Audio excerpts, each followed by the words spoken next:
Hello and what is shaking everybody? Welcome to a new episode of the Wind Up podcast. I am your host, Mike of MTGA Wines, and we are here with the August Q&A. We've got a handful of questions from some folks in the audience today that we're going to be diving into over the course of the next 30-40 minutes or so.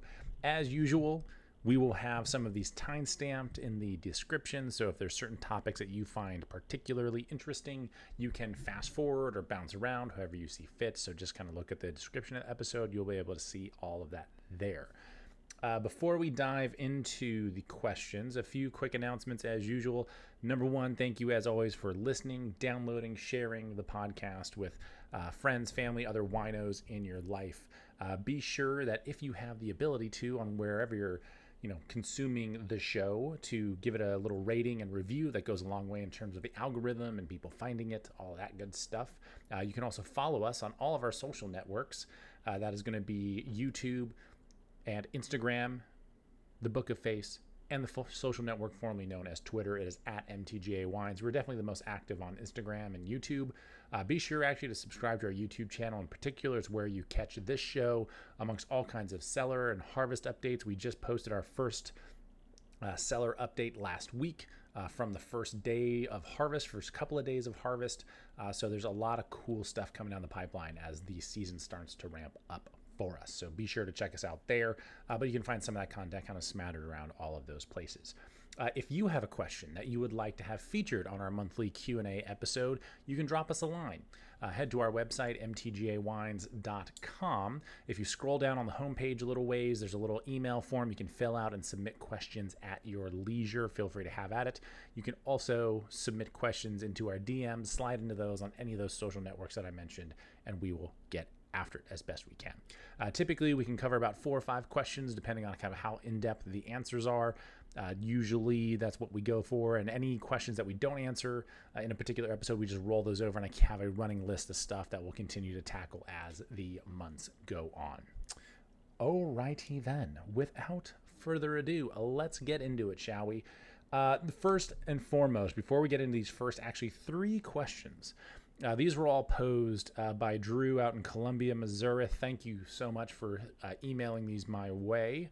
It was great to see you guys this spring. Hopefully we're going to see you out here again soon. If not this winter, I think. And I'll definitely be I'm going to be back in Missouri next spring as well, as a matter of fact. So thank you so much for submitting these. Thank you for your patience as it took us this last month to kind of get into these questions. But these first few are going to focus kind of on the aging side of things, the different containers, types of wood, all kinds of good stuff that we've talked about a little bit, but dive in a little deeper into these. So big shout out to Drew for sending these my way to kind of kick this episode off strong. All right. Let's go ahead and dive into it. Question number 1, and let me write down the timestamps while I'm at it, because if I forget, I have to listen to the sound of my own voice as I try and find where the question started, which is terrible as I edit these videos. All right, question number 1. Oop, typo, 535. Okay. All right. You mentioned different types of wood barrels, French, American, Hungarian, etc. You did a great job, well, thank you, breaking the differences down between these. My question, under these types of woods, like French oak, are there different barrel types, construction materials, and so on that make French oak different barrels? And how do these things change the wine? So what's interesting across barrel construction is that it's pretty much the same no matter what type of oak you're using, whether it's French, American, Hungarian. It's in essence the same tools and tactics that you're using. You're looking for trees and wood grains that are very, very fine.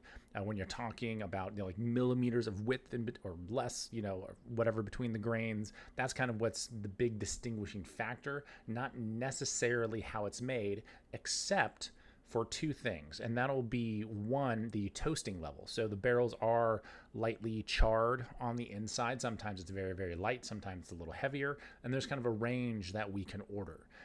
Depending on what style of wine you're going to end up making, you might lean a little bit more on a lighter toast. Like we do a lot of that for our Pinot Noir and for our white wine, because we want like just a little bit. We don't want it to be like overtly heavy and like smoky. We've tried some of that on our white wine. We have a little bit of like an R&D project going right now, actually, with some barrels that are a little bit stronger, let's say. And I like the results. I don't know if I love the results yet. They're very, very good. It's taking a little bit more time for the oak to really integrate into that wine. So we're going to see what happens with it. You know, it's just kind of this wait and see mode.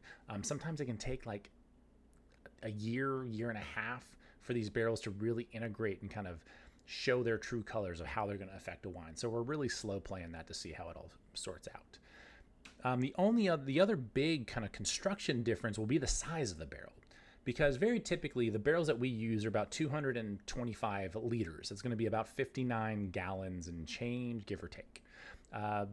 That's probably, I'm guessing, I can go out a limb here. I don't have a way to prove this. I haven't looked it up, but that's probably the most popular size of wine barrel. That's also a lot of what's used in like whiskey production and all kinds of stuff. It's kind of a great like standard size, roughly 60 gallons or 225 liters. You can buy larger barrels that are 500 liters, 600, 800 liters.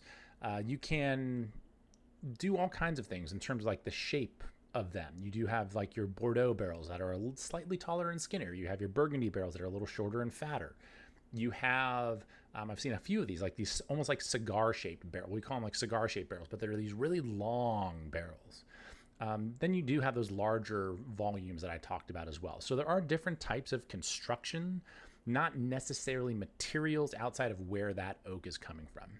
And really what you're playing with is the surface area, right? You're trying to figure out like what's the ratio of wine to wood contact, and what is the extraction going to be like? What's the difference between more wine and less wood in a larger container? What about, you know, less wine and more wood in a smaller container? You know, how is that going to affect the wine? Is it going to be more intense? Is it going to back things off? Are you looking for more subtlety in your wine? Are you looking for more intensity in your wine? And based on how that barrel is constructed in terms of its size and toasting level, those are really kind of the big things that are going to make the biggest difference when it comes to changing how a wine kind of integrates into that. Now, there are kind of just, a lot of this is just kind of generalizations. There are certainly barrels that kind of ebb and flow in between. That's, you know, winemaking is always kind of it's a giant gray area, especially for us small guys that kind of rely, of course, more on like the art form. We're not really making wine by the numbers. So, you know, we like throwing things at the wall, and if it sticks, great. And if not, we figure out what we can do with it. It's kind of what we're doing with this like R&D department of our wine program right now, is like, hey, we're going to try these new barrels out. If it works, great. If not, what can we do with it? How can this integrate into the program? Because we don't want to waste. It's a good wine. It's just different. So that's really kind of all you look for in a barrel program. It's just, you don't want necessarily better sometimes. You just want different. And better is when you blend all those barrels together and you have something that is greater than the sum of its parts. Now, you know, when it comes to like French oak, kind of as you mentioned, that make French oak a different barrel. Like the big thing for me with French oak is that the grains typically are a lot tighter. And what that does is, you know, you can't get as much wine like absorbed up into there. It's a much more subtle impact, where I think the grains on American oak are like 20 to 30% wider in some situations. So there's more surface area in there, which means more wine is touching wood, which means there's going to be a heavier impact on that barrel. Hold on, there's a cat clawing at the door. BRB, 1 second. Grover Beast, what are you doing? Okay. He is. Come on inside, buddy. Come on. No? You good? All right, go outside.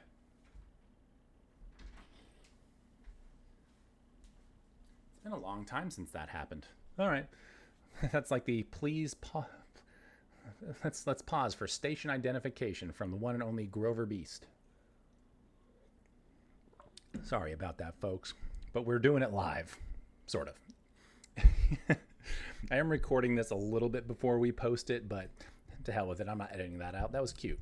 I'm sitting there pawing and meowing at the door. Anyway, so that that millimeter change will increase or decrease the surface area. So with a smaller surface area in those French oak barrels, you're getting a more subtle impact. It can, in my experience, it can take a little bit of a longer time frame for those tightly grained barrels to really integrate and kind of show their true colors, where things that have a little bit wider grain, that have, you know, kind of that heavier impact, kind of show their true colors a little sooner because there's just more wine absorbing more oak. That's not necessarily a rule per se, just my own personal experience. And again, realistically, just the change of the wine isn't necessarily going to rely on construction materials other than the different types of wood when it's all said and done. And then the toasting levels and size of the barrel are probably going to have the biggest impact outside of that. Okay. Hopefully, we'll see if we can get through question number 2 without any feline complications. Question number 2. Now, Drew, you mentioned that you've been having some of the MTGA Pinot Gris at the house. We do age it in a combination of wood versus stainless. It's closer to 80% neutral oak and 20% stainless. So just a little different than what you mentioned in your note. And the question being, is the difference in the product coming out of these two aging methods a stark one, or is it not as noticeable as you might think?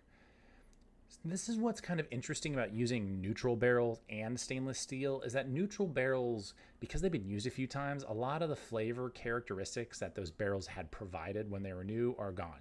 You know, it's like, I've used this analogy a lot in that using a barrel over and over is like making a cup of tea over and over with the same tea bag. At a certain point, you kind of just end up with hot water. Like, it's not totally water. Like, there's a difference between just a hot cup of water, but it's not like you're getting all the flavors, all the aromas, and all that good stuff. So there is a little bit more oxidation than there is in stainless steel. I feel as though the wines in neutral oak tend to be a little richer, a little bit rounder, where the stainless steel aged barrels are a little bit more linear. They're a little bit brighter, a little bit more refreshing. And I like kind of that yin and the yang between the two. And that's, for me, a very stark difference. Now, keep in mind, I've been making white wine for 11 years. You know, been making wine in general for 15 years. You know, for me, those differences are very noticeable. You know, because I just have the experience of tasting these wines over and over and over and over again. And I'm tasting these barrels side by side. In fact, as I'm speaking into this microphone right now, whether you're listening to this on the day of or even a few days down the line, we have fermentations going right now that are happening in oak barrels and in stainless steel. And every day we're tasting those fermentations. So we are very, very, very familiar with the differences between these different vessels and how they're affecting the wine. Grover Beast. He's in a frenzy out there. What's he doing? All right, come on in. Come here, Beast. Okay. Come on in, buddy. All right, you get a cameo. Come here. Why are you running? Come here. I'm going to go throw him outside real quick.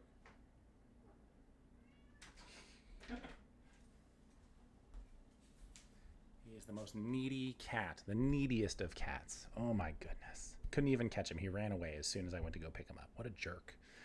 Making all that racket and won't even come say hello. Sorry, folks. Where were we? Oh, yeah. So for me, and I think for many winemakers, you know, we notice these subtle differences more than the average bear.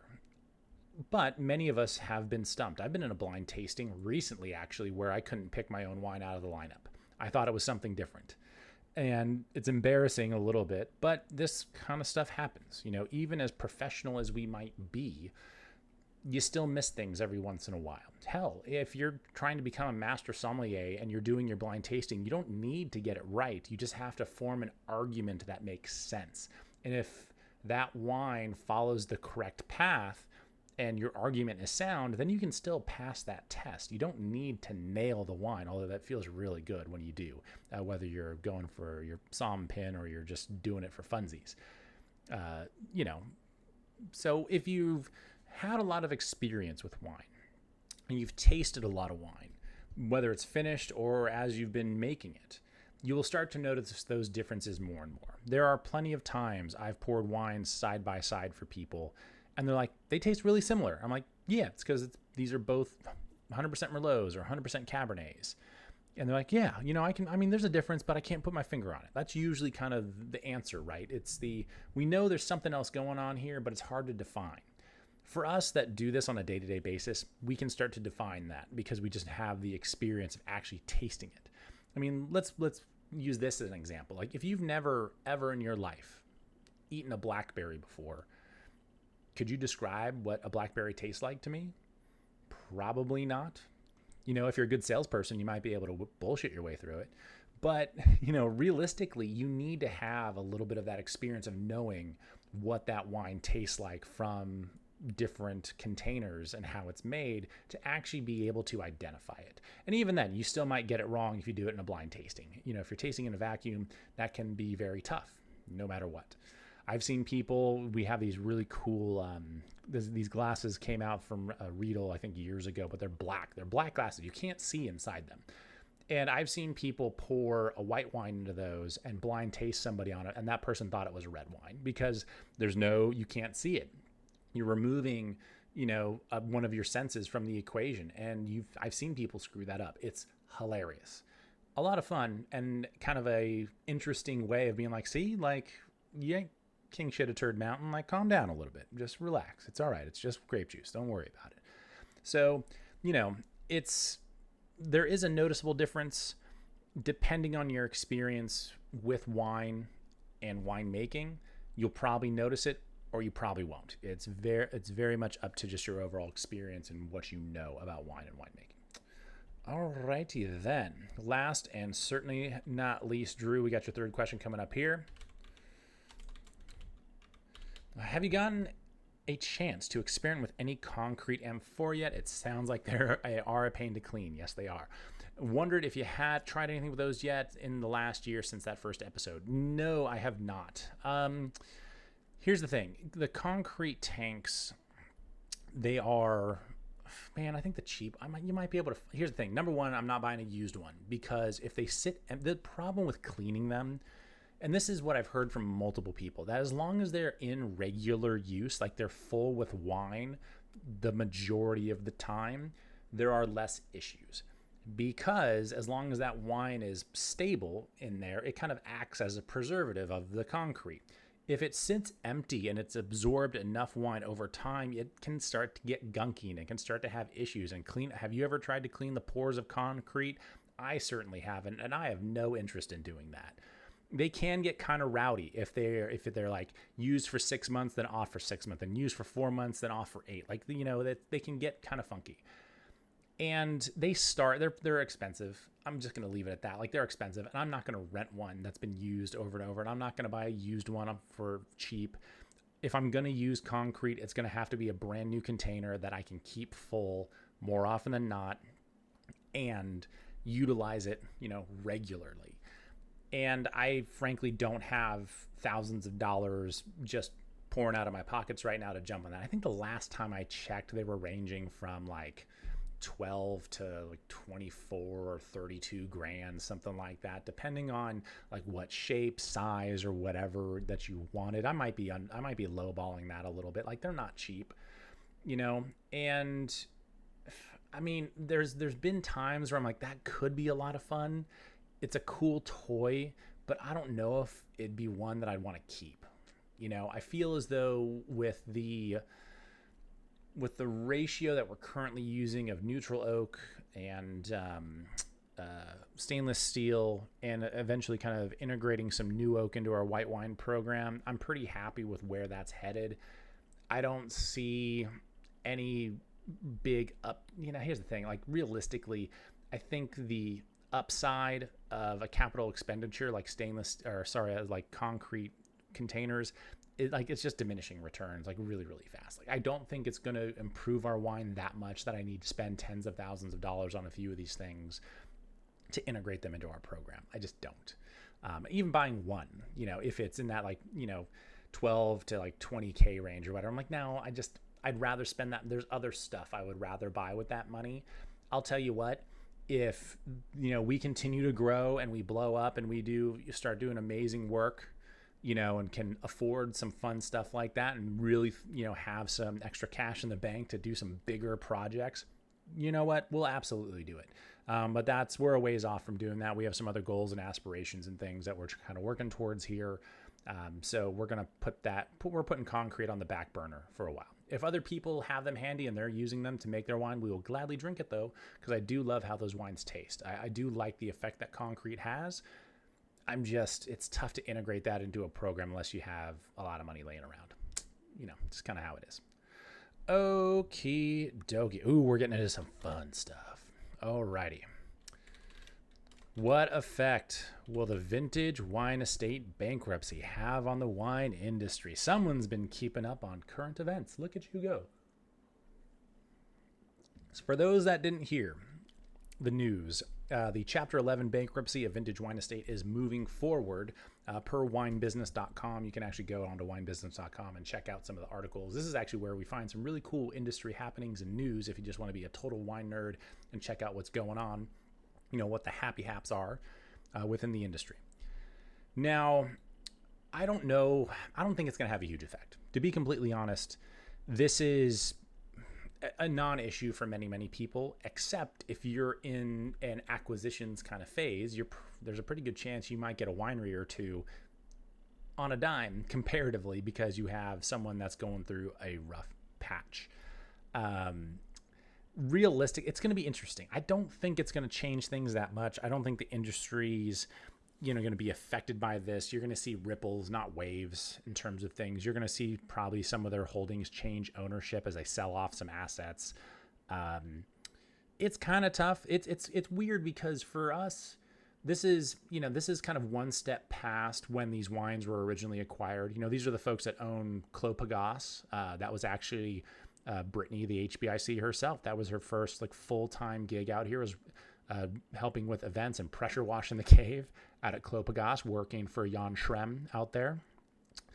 They also own Girard. They built that winery right across the street. The old Girard winery is down on the Silverado Trail closer to Oakville. That one, man, when they sold, that was kind of tough because we were friends with the Girards growing up. We had regular gatherings at their house and hung out. Haven't seen them in a long, long time. I hope they're doing all right. So the first round of sales, when those sold to Vintage or however they've changed hands over the years, I frankly don't keep track, once conglomerates start snapping things up. I don't follow Bouncing Ball that well. But at that point, the nostalgia had already kind of gone. It was all right, well, I guess that's that. And it kind of felt sucky because you're just we love these places. In fact, in the wine fridge behind me, Brittany still has some old Clos Pegase, some Hommage and Cabernet Sauvignon from the early 2000s, from when she was working there. There's a lot of cool heartstrings attached to some of these brands. The Girard was the same way for me, just knowing the folks, the actual people behind the name, because that's super important to us. It's how we operate as a small wine business. So, now that you have kind of this larger holding company or conglomerate, whatever you want to call them, that's filing for bankruptcy and these wineries are being affected, it's it's like water under the bridge. Who I think many of us would say, I frankly, I'll put it this way too. I don't know anybody that works at any of these places. I mean, I'm sure I cross paths with them. I don't know anybody that works for Vintage. I don't know anybody that works at Clos Pegase or Girard or any of the other properties, at least not off the top of my head. I probably do, and I'm going to offend somebody, but maybe that's part of the issue as well, is that I couldn't tell you the last time I heard anything about Clos Pegase or any of their other brands. The last time I heard any news is when they painted Clos Pegase to look like a World War II bunker. That was the last time that maybe I had ever heard about them. But maybe that's part of the problem too, is we do know that, and I think many of us in the industry saw kind of the acquisitions they were making, the investments they were making, the new winery they built for Girard. They seem to have taken on a lot of debt all at once, and there's been a couple of rough years. And frankly, it seemed like they were just out over their skis. I have no way to confirm that, That's just me at a 36,000 foot view looking down, being like, what's going on down there? But that seems to be the trend. And people who, who are clients and friends of ours who are way savvier business people than I am, kind of are in that same mode. They're like, they've acquired a lot of stuff recently, huh? And I'm like, yeah, they definitely have invested a lot of money, taken on a lot of properties. Like, yeah, it sounds like they got a debt problem. Like, yeah, that would have been my guess. And I know nothing. Is that going to have an overall impact on the industry? Not really. I feel for the people that work at some of those places that are probably out of a job or are going to be out of a job. I think there are going to be some other conglomerates and big businesses out there that snatch up a few of these brands at a pretty good price. So if you're shopping for a winery, maybe call Vintage Wine Estate up and see what's for sale. But the notification on winebusiness.com, as I mentioned earlier in this little segment, was that the Chapter 11 was moving forward. So we'll see. We'll see what happens. Unfortunately, it's as much as we like to hype up the romance and the pomp and circumstance of this industry and how artful it can be, it comes down to business. It comes down to business. I mean, shoot, even over the last week or so, 2 weeks maybe, Kelly Fleming sold to Jason Woodbridge of 100 acres. So there was another not little acquisition, but another acquisition here in the Valley as well. So this stuff happens. Whether it's a family with no succession plan, maybe you're given an offer you can't refuse, or you're just going out of business and it's time to cut bait and run. One way or the other, this stuff kind of comes around. And it's a little bit of a stark reminder that, yeah, this is business. At a certain point, the rubber hits the road, and cash in hand can be cash in hand sometimes. I mean, shoot, it's one of those years. It's a very slow year out in Napa. Tourism's down, sales are down, people are shaking in their boots a little bit. We know, election years are always tumultuous, or at least can be economically. We know it's expensive to get here, to stay here, to do all these things. Tasting fees are way, way up. Hotel rates are way, way up. There's a lot of things kind of working against the wine industry right now with the rising costs that have happened. We're still looking at those increases of 30 to 40% through the supply chain crisis and grape price increases. Like, it's just kind of absurd. And did those things sink vintage? Maybe that probably played a role. I have to imagine. If your cost of goods go up 30, 40%, I mean, that's a pretty penny. And if you're trying to fight for a certain price point within the market, that's even tougher to do, So I'm no economist. I have no idea what actually happened out there, but I have a pretty good idea that it's not going to have a major impact on the overall industry. But I think it is a great shot across the bow and something to learn from, whether you're a small business like us, or you're a big business looking to take on some other assets. Like, don't get out over your skis. Sometimes you got to be aggressive and take chances and get after it, but sometimes restraint can save your ass. And again, I don't know anyone who's working there. I don't know what decisions were made or what the evaluations were when it came to purchasing some of these properties and investing, where they were. But that sucks. It's a bummer. You hate to see it.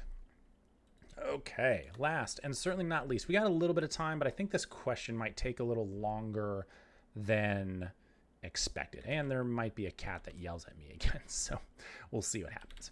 Question number 5. After the shopping for additives episode, why do you mention multiple items as being okay, but you would not use them? That is a great philosophical question. So the great thing about, and actually I still have the catalog on my desk right here. Dropping things. For those that are following along, the Lafort catalog from 2024 that we looked at during that episode. Let me pick up things. I'm a disaster this episode. I'm dropping stuff. There's a cat yelling at the door. My goodness. Thank you all for bearing with me. I'm just all over the place.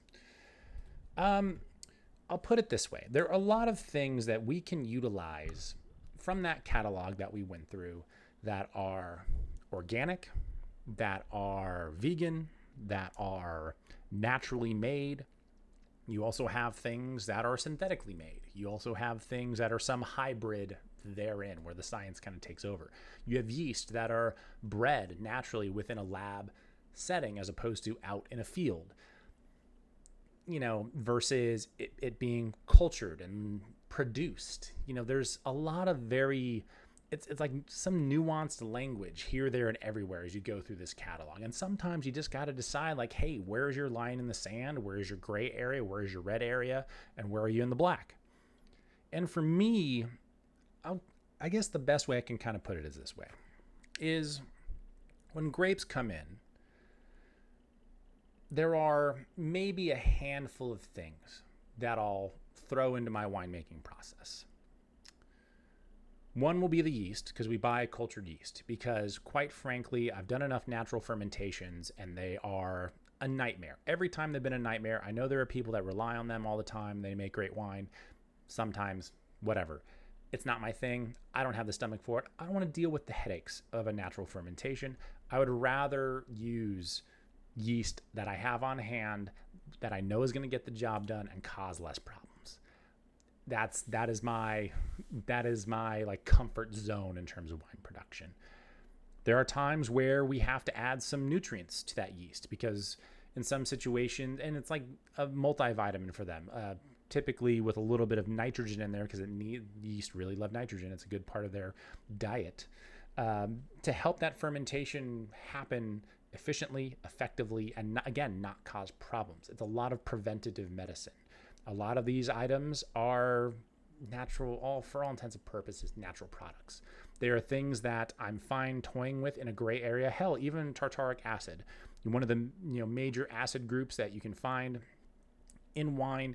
If you're having to add that to your wine because your pH is out of whack and you need to reduce it, that's what that does. Okay, am I going to look down on you for that? No, because you have a good reason to do so. Now, if you're doing it just for the sake of doing it because that's just your MO and you haven't really rationalized doing it, then I'm probably going to have a little talk with you. Because I think if you're using anything from this catalog, you need to evaluate whether or not it's actually useful, or are you just doing it because someone told you, hey, this is what we do, right? You have to question the norm and your own MO every once in a while. And in fact, it's what we do almost every single year. Right now, we're doing a trial run with a new type of yeast nutrient to see how it affects the overall flavor and complexity of the white wine that we produce. The reason we're doing that is because very typically, the Pinot Gris that we're getting from out in Clarksburg has very low nitrogen available for the yeast to actually use the fermentation process. And typically, you need to bump that up a little bit to make sure that that fermentation actually happens effectively without any issues. And in years past, I would just let the thing ride and be like, you know what, we'll figure it out. I'm not going to run these labs. I'm not going to do these tests. But we're using a new vineyard source this year. I don't want to have a lot of issues with this new batch. Luckily, this new vineyard source is literally like 2-3 miles from the old one. So it's in the same neck of the woods, but it's a little further away from the river. It's a little bit of a different place. And I'm like, I gotta make sure I do it right. I can't screw this up. If I end up with 4 or 5 barrels of this white wine and I'm not happy with 2 or 3 of them, that's devastating. So we're gonna throw some stuff at the wall. We're gonna see what works.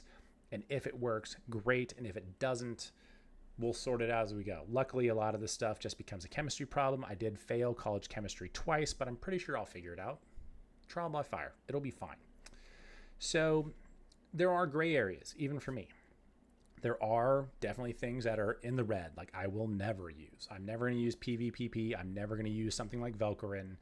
I'm not going to use tannin extracts. I'm not going to use Mega Purple or Mega Red. I'm probably never going to use any of like the enzyme enhancements and things, because whenever I can, I want to rely on what I'm actually getting from the vineyard. And there are always exceptions, and I try to be as transparent as I can as a winemaker to let folks know what those exceptions are. So there are plenty of things in this catalog that I'm like, I completely understand why someone would use that. It's a natural product. It's organic. It's going to help with the style of wine that a person is trying to achieve. Good on you. Have at it. Get after it. I don't have a problem with it. I would never look down on you for doing something like that, right? But there are certain things that I'm just not going to use because I don't feel the need to. I want to try and remove as many processes and as many ingredients from our wines as humanly possible.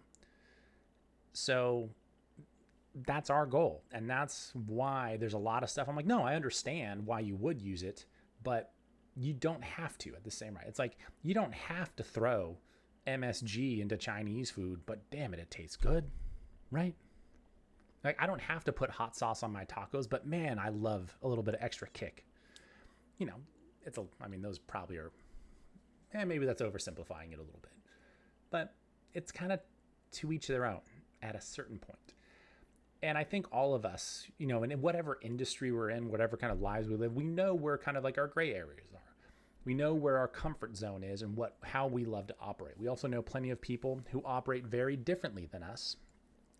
And maybe we could never operate that way, but we understand where they're coming from, right? I think that's fairly common and something that works its way through in and around any industry that you're in. So the reason why, I guess in short, like long story longer here, there are multiple items that I think are totally fine. You're not impacting the wine in a negative way. You're not impacting people's health potentially in a negative way. They're just things that are available to you to utilize. It's another tool in your tool chest. You're welcome to use it if you want. Sometimes you're just going to use a wrench. Other times you're going to get your socket set out, you know, so on, whatever. I don't know. I'm trying to think of like better analogies for this. I'm kind of ad-libbing a little bit here, but I think you get the point. You know, there are certain burger, like I just want a burger, but there are certain burger joints I'm just not going to go to, right? I'm not going to McDonald's. I'm going to In-N-Out. It's next door. It's how it is. Anyway, I think that kind of covers it. Hopefully that didn't confuse y'all more. That last question is a tough one to answer because it's like, yeah, there are a lot of things that I wouldn't use, but I'm totally okay if other people do. You know, I would never look down on them or judge them for doing so because they can definitely fall within a gray or black area, and they're not things that I would say like, ooh, that's kind of verboten. I would never do that because that feels like cheating. like adding, I'll be honest, it's so weird, but like adding extra tannin, adding extra tannin, adding more enzymes, using something like PVPP or Velcorin, using Mega Purple or any big like concentrate, all of that. It kind of like, it feels like cheating to me. It just does. It doesn't mean I'm right. Doesn't mean I'm wrong. Doesn't mean anybody who uses those things is right or wrong either necessarily. You're going to do what you're going to do. But I have my MO. That's how I operate, as does every winemaker. And we go from there. All right. We'll call it there. Thank you all so much for tuning in. Thank you for bearing with me and the feline interruptions today. Hope you have a lovely rest of your week. This has been the Q&A episode. Be sure to submit questions through our DMs on any of our social networks at MTGA Wines. Again, that's YouTube, the Book of Face, the social network formerly known as Twitter. I always stumble over saying that. I'm going to get it one of these days. And the Instagram. You can also head to our website, mtgawines.com. Scroll down on the homepage a little bit. You'll see the email form where you can submit questions there. Keep sharing the show, liking, rating, review it. Thank you all so much for the amazing support. We will catch you next week. Cheers.